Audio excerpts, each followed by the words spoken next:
tady to hodně poškodili, že jo, mačkali celý dveře, zničili ten míč. Radši nedávej to tolik. No, když to tom tolik neteče, to je, ono se to točí jako... Co je tohle?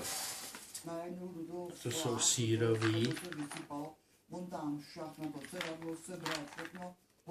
Malinko, je to dobrý, jo. Je to moc dobrý. No a jdou do prdele, ty vole, oni to vozejí do Česka. Vyhloupání se dokonce stala v jeden den, třetí se stalo o několik dnů později. Vedení školy tu nechalo nainstalovat kamery. Uvažují o tom ještě ve Zruči. Chtěli bychom kamery teda na výjezdu do obce, na výjezdu a i kolem obecního úřadu, kolem kopu, pošty. Policie po zlodějích pátrá. Nevylučuje ani to, že všechno vloupání má na svědomí jedna organizovaná skupina. Přestaň už.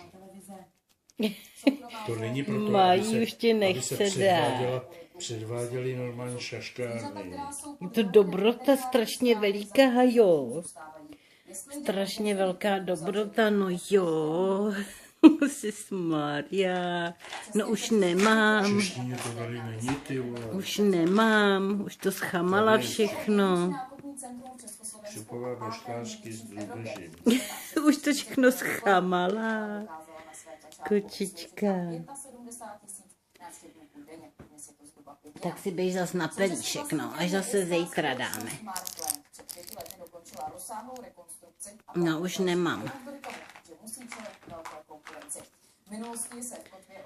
Běž si zase na pelíšek, tam máš voňavej. Pojďme se teď podívat, jak vypadal první otevírací den. 10.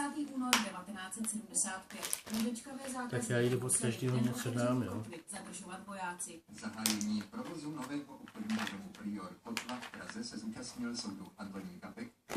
To se poblizuje až za ušima normálně. A to jsem ty rolky taky objednala víc a ono mi to tam nenaskočilo. Jsem objednala 3.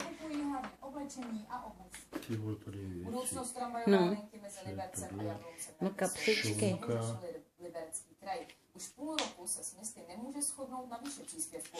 Původně chtěl místo 17 milionů platit jen 12. To by ale znamenalo snížení počtu spojů. Jako poslední varianta.